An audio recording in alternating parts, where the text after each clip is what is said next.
Vous êtes sur France 24 et vous avez raison. Bienvenue dans votre journal de l'Afrique. À la une ce soir, les 80 ans de la commémoration du massacre de Thiaroye. Un événement tragique survenu le 1er décembre 1944 dans la banlieue de Dakar au Sénégal, où l'armée française coloniale massacre des tirailleurs sénégalais venus réclamer leur solde. Pourquoi cet épisode longuement occulté demeure une blessure dans les relations franco-africaines. En ce 1er décembre, nous parlerons de la lutte contre le sida en Afrique avec des progrès notoires, même s'il reste le continent le plus touché par la maladie au monde, avec 25 millions de personnes vivant avec le virus.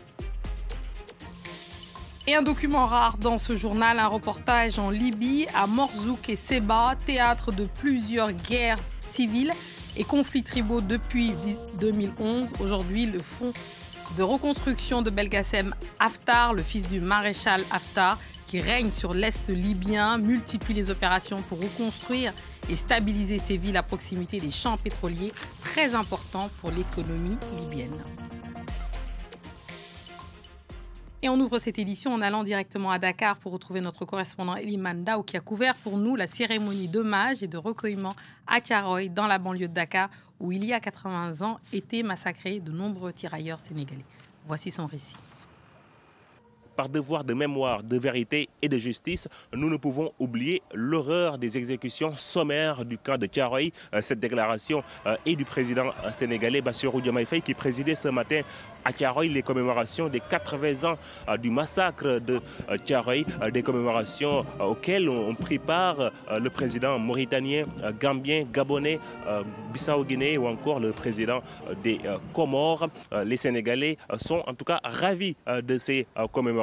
Je vous propose de les écouter. Les tirailleurs ne sont plus là. C'est cette commémoration peuvent servir à dire qu'on pense bien à eux. On pense bien à eux. Et on les félicite de ce qu'ils ont fait pour nous. Merci aux tirailleurs et merci au président Diomaye. Et cela a même tardé. On aurait dû le faire bien avant. Oui. Chaque année, pour apprendre à nos enfants l'histoire, ce qui s'est passé, tout ce qui est passé. Oui. C'est pour ça que j'apprécie ça beaucoup. Pour honorer la mémoire des tirailleurs massacrés à Thiaroye en 1944, le président sénégalais a pris plusieurs décisions, dont la construction de mémorials à Thiaroye, mais aussi de centres de recherche et également l'enseignement de l'histoire de ces tirailleurs dans les manuels scolaires sénégalais. Ce massacre de Thiaroye, souvent qualifié de plaie béante dans l'histoire commune entre la France et l'Afrique, reste méconnu. Pourquoi cet événement a-t-il été si longtemps minimisé, voire occulté dans les récits officiels? Et comment s'inscrit-il dans le contexte plus large de la colonisation française? On écoute l'historien spécialiste justement de la colonisation française, Alain Roussiot, qui était notre invité dans notre édition spéciale du JTA sur le massacre de Thiaroye. On l'écoute. Eh bien, écoutez, pour qui travaille comme moi depuis quelques années sur l'histoire de la colonisation et de la décolonisation, ce n'est pas une surprise. Ce n'est malheureusement pas le seul crime organisé par les autorités militaires, politiques et souvent par l'État. Donc, je crois qu'il faut regarder cette vérité en face. Et ce qui est quand même caractéristique de cette France du début du XXIe siècle, c'est la capacité d'oubli.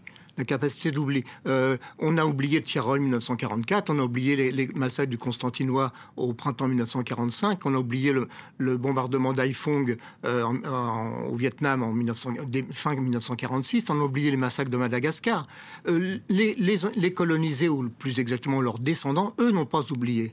Eux n'ont pas oublié, ce sont des plaies qui sont effectivement béantes. Je pense que la politique officielle de la France devrait être effectivement de regarder toute cette histoire qui a été une histoire extrêmement cruelle et extrêmement négatrice des droits de millions de personnes qui flottaient. Je rappelle ce slogan de l'apogée coloniale, lorsqu'on disait que le drapeau français, que le soleil ne se couchait jamais sur le drapeau français, sur les terres françaises. Eh bien oui, il ne se couchait jamais, mais le racisme institutionnel, l'inégalité entre les hommes a abouti. Je veux dire, c'est ce refus de l'humanité de l'autre qui a été la matrice de ces crimes. Édition spéciale que vous pouvez évidemment revivre sur nos sites internet et sur notre page justement de France 24 du JTA. Et Et on passe tout autre chose en ce 1er décembre qui marque la journée mondiale de lutte contre le VIH-Sida. L'Afrique reste le continent le plus touché par la maladie dans le monde avec 25 millions de personnes vivant avec le virus. Tour d'horizon de la situation en chiffres avec Nicolas Chamontin. Un continent durement frappé par le VIH-Sida. En additionnant l'Afrique et le Moyen-Orient, l'ONU-Sida, le programme commun des Nations Unies consacré à la maladie, estime à environ 620 000 le nombre de nouvelles infections en 2023. La région représente ainsi près de la moitié des nouveaux cas détectés l'année dernière dans le monde. Au total, quelques 25 millions des 40 millions de personnes vivant avec le virus sont africaines. Des malades qui bénéficient pour la plupart d'un traitement antirétroviral. En Afrique subsaharienne, le taux de couverture dépasse les 75%, mais il retombe à 49% au Maghreb et au Moyen-Orient. D'après les experts en santé publique, le Lenacapavir, nouveau traitement préventif, pourrait aider à protéger les filles de moins de 15 ans particulièrement exposées, à condition d'être correctement déployé. Cette révolution dans la prévention mérite d'être saluée et accompagnée, surtout accompagnée, pour qu'elle soit rendue accessible et disponible dans les meilleurs délais à toutes les populations concernées. Autre motif d'espoir, la baisse de la mortalité. Entre 2010 et 2023, le nombre de décès liés au VIH a baissé de 57% en Afrique de l'Est et du Sud et de 55% en Afrique de l'Ouest et du Centre. Des progrès qui n'empêchent pas le continent d'être le plus endeuillé au monde, avec 380 000 décès recensés par l'OMS en 2022. Ce matin, le Tchad célébrait la 34e édition de la Journée de la liberté de la démocratie à N'Djamena, une célébration qui marque l'arrivée au pouvoir en 1990 du mouvement patriotique du salut, le MPS. À l'époque d'Idriss Déby, le père de l'actuel président Mahamadou Idriss Déby Itno prend le pouvoir par la force et chasse son prédécesseur Hissène Habré. En l'honneur de la prise de pouvoir du MPS en 90, tous les corps d'armée ont défilé devant un parterre d'officiels tchadiens étrangers, et ceci 3 jours après que le Tchad a annoncé la rupture des accords de défense avec la France, une rupture qui n'implique pas de logique de remplacement, selon le président tchadien. On écoute le président tchadien. Le Tchad n'est nullement dans une logique de remplacement d'une puissance par une autre, encore moins dans une approche de changement de maître. Leslie Tebogo, le sprinter botswanais, a été élu athlète de l'année en 2024 par World Athletics. Après son triomphe historique sur 200 mètres des JO de Paris, il est devenu le premier Africain sacré dans cette discipline avec un chrono de 19,46 secondes. Il a devancé les Américains Kenny Bednarek et Noah Lyles. Tebogo a dédié cette récompense à son équipe et aux fans du continent africain. Longtemps considéré comme un pays de transit pour le trafic d'héroïne, le Kenya fait aujourd'hui face à une augmentation de la consommation d'opioïdes, un fléau que les autorités tentent de juguler. Le récit de Laurent Bersécher. Accroupis dans une cour délabrée, 5 hommes écrasent méticuleusement un petit sachet de poudre blanche qu'ils mélangent ensuite dans une cigarette roulée. Tous sont consommateurs d'héroïne, une drogue de plus en plus répandue au Kenya. C'est une forme d'addiction très grave. Mais elle est ignorée par le gouvernement qui pense que c'est un choix de continuer à se droguer. Situé le long de la route du sud du trafic d'héroïne, qui va de l'Afghanistan à l'Afrique du Sud, le Kenya est depuis des années devenu un pays de transit pour ce puissant opioïde. Mais la consommation de drogue s'est récemment répandue dans les communautés locales et le pays compte aujourd'hui des dizaines de milliers de toxicomanes. La côte est de l'Afrique a longtemps été considérée comme une région de transit pour le trafic de drogue. Mais avec le temps, nous avons constaté que certaines de ces drogues restent sur place. Dans les régions les plus touchées par la consommation d'héroïne, certaines cliniques ont commencé à proposer de la méthadone pour aider les toxicomanes à se sevrer. L'addiction m'a fait beaucoup de mal. Je n'avais pas d'amis, même mes frères ne pouvaient pas me faire confiance. Personne ne voulait m'embaucher. Mais ça va mieux depuis que j'ai commencé la méthadone. Selon les derniers chiffres disponibles, 22 tonnes d'héroïne transitent chaque année par la côte est africaine, dont environ 10% sont désormais directement destinés au marché kényan. Allez, je vous emmène en reportage en Libye, des images rares de Morzouk et Seba. Ce sont des villes situées au sud du pays qui ont connu plus d'une décennie d'instabilité, théâtre de plusieurs guerres civiles et de conflits tribaux depuis 2011.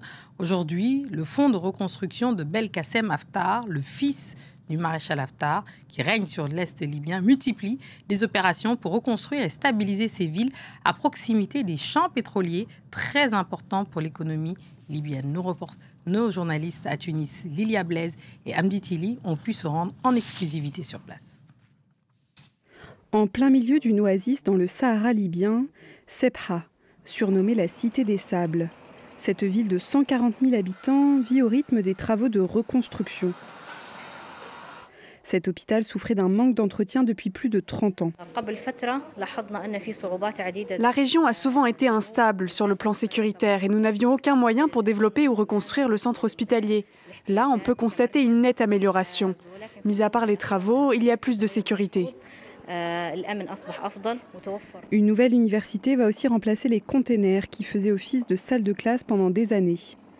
Comme d'autres villes du sud libyen, malgré ses richesses, Sebha a été longtemps marginalisée économiquement. Aujourd'hui, la région est une zone militaire stratégique pour les forces terrestres de l'armée nationale libyenne. Le développement est donc une priorité pour assurer une forme de stabilité. Une stabilité essentielle car la région est riche en pétrole, l'un des principaux revenus de l'économie libyenne et le levier politique du maréchal Haftar. Là, vous avez les camions remplis de pétrole. Aujourd'hui, ils peuvent circuler sans problème grâce aux forces armées. Ici, ce sont les résidus des maisons et des véhicules brûlés lors de la dernière guerre que l'on a évacués des villes. Plus de 5000 maisons ont été détruites à Morzouk, ville à 130 km de Sebha, lors de la dernière guerre civile en 2019. La majorité des 40 000 habitants ont quitté les lieux. Certains commencent à revenir depuis que le processus de reconstruction a été lancé. Comme ce citoyen qui a dû partir 5 ans plus tôt. Tout a été détruit. La machine à laver, le frigidaire, les meubles, la climatisation. Tout est à refaire. Mais ici, c'est ma terre. Je suis né ici comme mes ancêtres, alors je reviendrai, bien sûr. À la nuit tombée, des habitants viennent spontanément discuter avec le chargé de la reconstruction. Vous êtes venu voir ce qu'on a reconstruit lorsque nous sommes venus la dernière fois? Oui, mais il manque toujours des routes. On n'attend pas que depuis 2019, mais c'est depuis 1976 que l'on attend du développement. Un processus de réconciliation entre les tribus locales a également été initié par le maréchal Haftar, mais les attentes restent encore nombreuses dans cette région, longtemps délaissée. Allez, c'est ainsi que nous refermons notre journal de l'Afrique. Merci à tous ceux qui nous ont suivis partout dans le monde et en particulier ce soir de Thiaroye à Paris en passant par toutes les capitales justement des colonies africaines, Dakar, Cotonou, Bamako, Abidjan, N'Djamena, Bangui, Niamey, Libreville, Lomé et bien d'autres. Restez avec nous car l'actualité continue sur France 24. Merci.